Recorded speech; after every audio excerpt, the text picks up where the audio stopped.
À la une ce soir, la communauté bois était à l'honneur lors de la 3e édition des Journées textiles du Mali, Malifino, une initiative de l'Alliance des journalistes pour le développement de la culture. Plus de détails dès le début de cette édition. On parlera dans ce journal de l'hypertension artérielle qui constitue l'un des principaux facteurs de risque de maladies cardiovasculaires. Une meilleure hygiène de vie permet de la prévenir ou d'en limiter les complications. Mesdames et messieurs, bonsoir et bienvenue à cette édition. Dans le cadre des activités de la 3e édition des Journées textiles du Mali, la communauté bois était à l'honneur. Pour l'occasion, une conférence débat a été animée sous le thème « Le Sogo hier et aujourd'hui, quel avenir ?» Il s'agissait de partager et d'exposer aux participants les techniques de fabrication des tissus traditionnels de la communauté bois, les différentes tenues adaptées selon les catégories d'âge, notamment lors des événements sociaux ou culturels. Reportage d'Ala Traoré. Ce tissu bleu que porte ce jeune est appelé sour chez les bois. C'est l'une des tenues populaires de cette communauté, reflétant un pan de la culture bois, exposé à l'assistance de la journée textile. Nous avons dit que le soho, d'abord, c'est ce tissu d'abord qui est fait à partir du coton dans la communauté bois, mais c'est les femmes d'abord qui filent le tissu, qui filent d'abord le fibre coton, ensuite transmet ça au griot. Mais la difficulté, c'est qu'il n'y a pas assez de femmes aujourd'hui qui maîtrisent le filage, qui savent faire aussi l'égrenage, qui démêlent. Et aussi, il n'y a pas aussi assez de jeunes qui savent tisser. Ce sont les difficultés auxquelles nous sommes confrontés et que nous avons pensé que pour résoudre le problème, il faut une politique de promotion du textile. La communauté bois entend désormais valoriser son patrimoine culturel que représente le textile, une des richesses ancestrales léguées. C'est d'abord nous-mêmes, nous devons les porter. Nous pouvons ressembler aux autres, mais nous ne pouvons pas être les autres. Donc il faut être nous-mêmes. Il ne s'agit pas de changer les autres, mais il faut être soi. Donc pour ça, c'est à nous d'abord de les valoriser et aider, sinon appuyer les producteurs, afin qu'ils puissent s'appliquer ou bien s'aligner à la modernité. Parce que nous avons constaté qu'aujourd'hui, la modernisation a un impact négatif sur la productivité. Donc du coup, on a besoin de conseils, d'accompagnement ou de soutien, de sensibilisation à ceux qui produisent ça. Et pourquoi pas trouver des moyens en tout cas qui vont aider à produire plus de façon plus moderne, mais que ça reste authentique, que ça reste nos produits. Après cette conférence, place à la soirée artistique et culturelle bien colorée, avec du rythme, des défilés, le tout en son et lumière.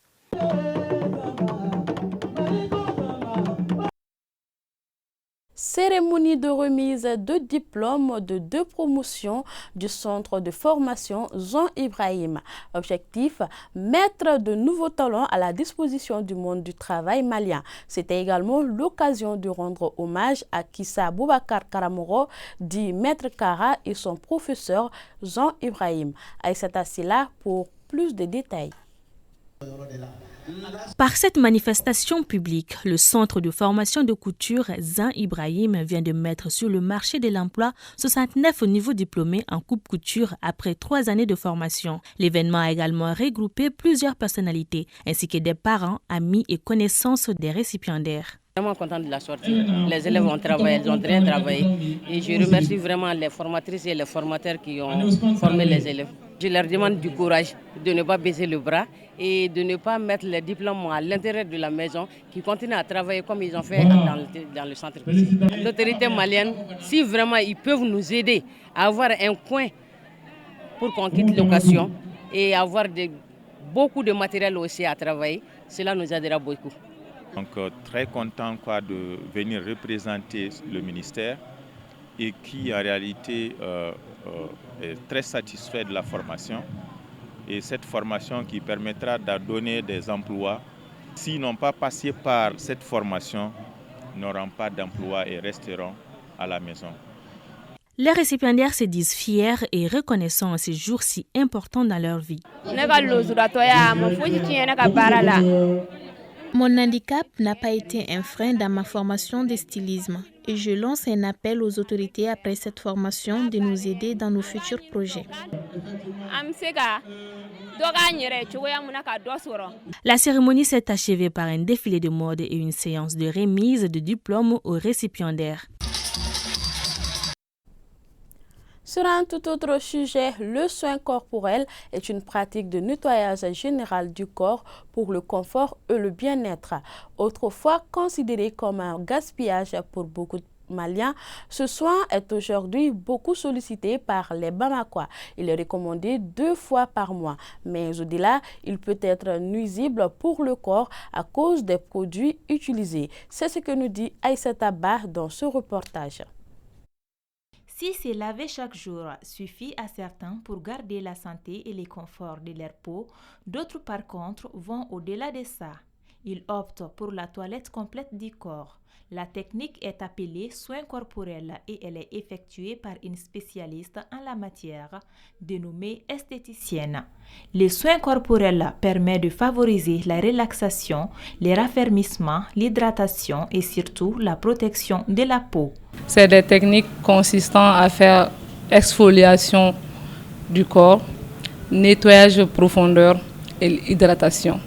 Le corps va se mettre au repos, ça va relaxer les esprits et en même temps, ça permet d'exfolier, d'éliminer les peaux mortes. Il existe cependant plusieurs types de soins corporels, à savoir celui du visage, des mains, des pieds et celui du reste du corps.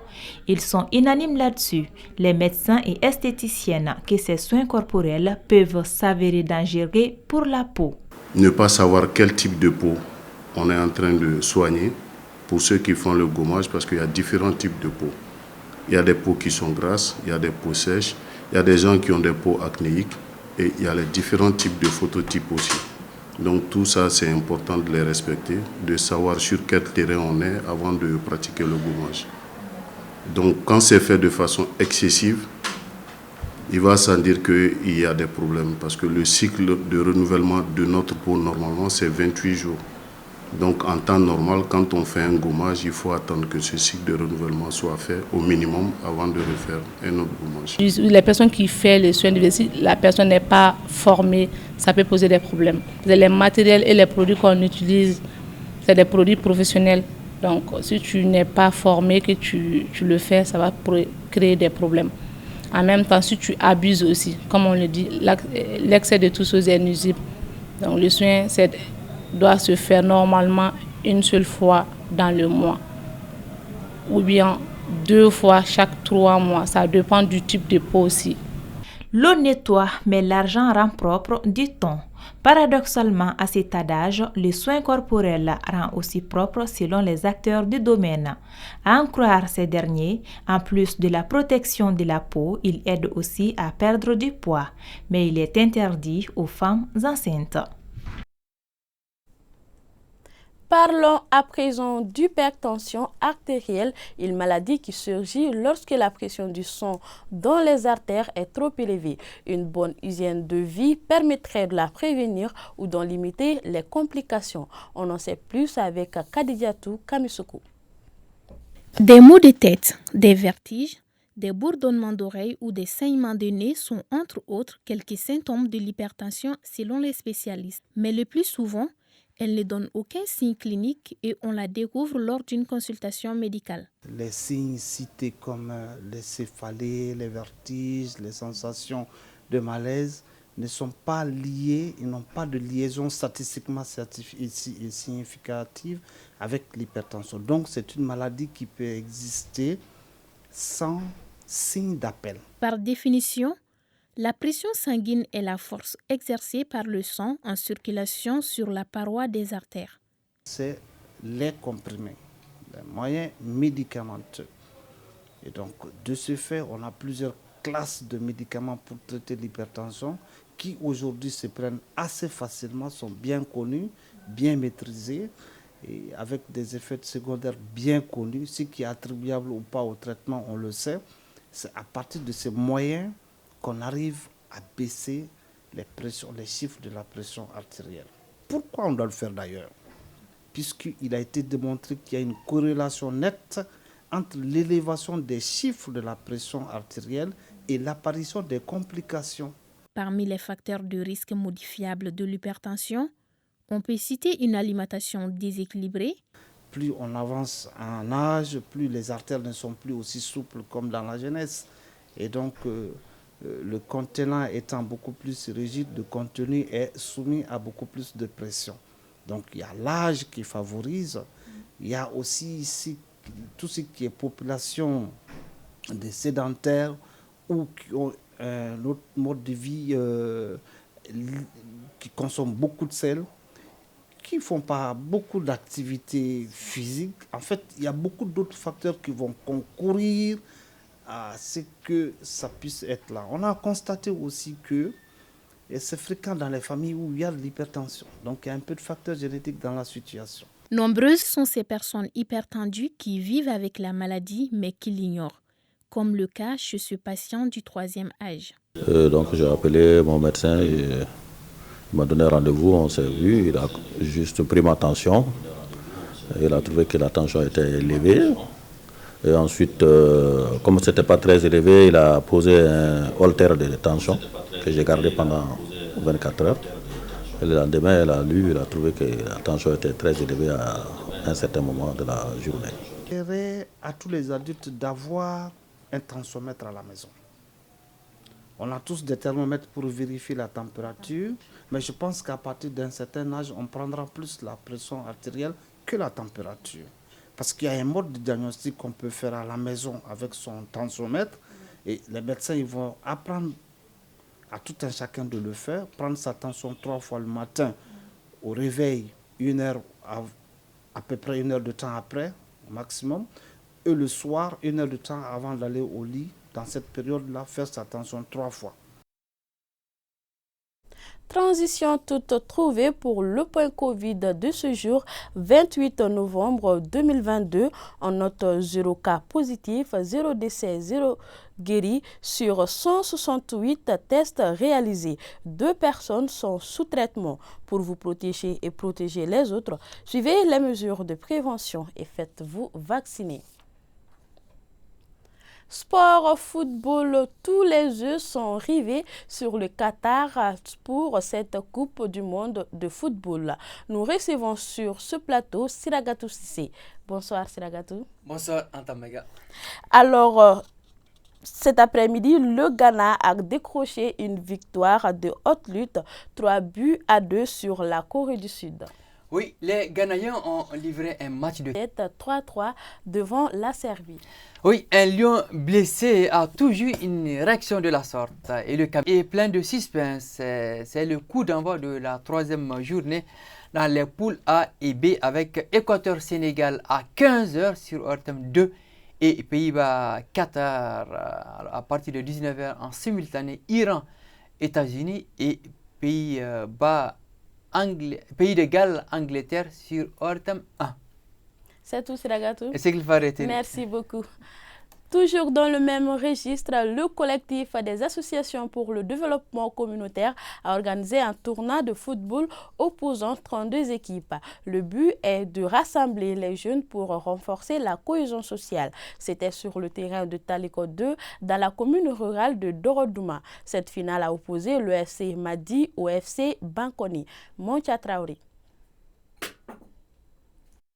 Est allé très vite au cours de cette rencontre. Même notre équipe de reportage a été prise de court. À notre arrivée, le score était de 1 but partout. L'équipe du FC Madi domine la partie et double la mise. La première mi-temps intervient sur ce score. À la reprise, 3 autres buts coup sur coup ont été marqués par l'équipe du FC Madi qui va dominer la rencontre de la tête et des épaules. Score final de cette rencontre, 4 buts à 1 en faveur des Bleus du FC Madi.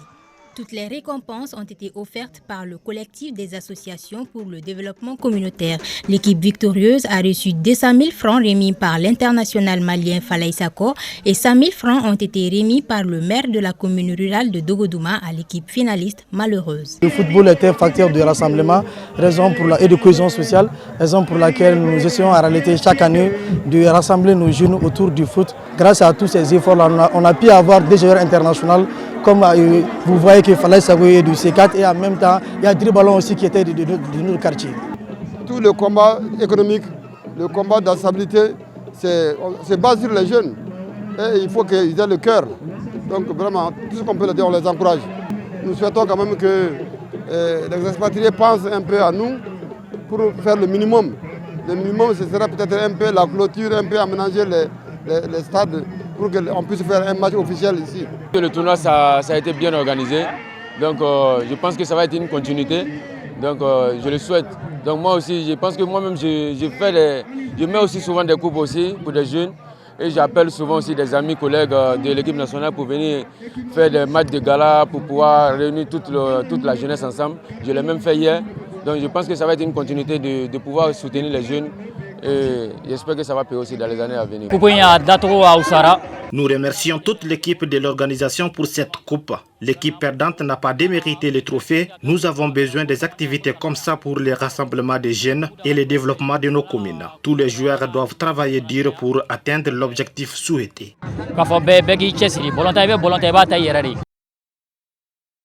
C'est la fin de cette édition. Merci à vous de l'avoir suivi. Au plaisir de vous retrouver demain. Plaise à Dieu.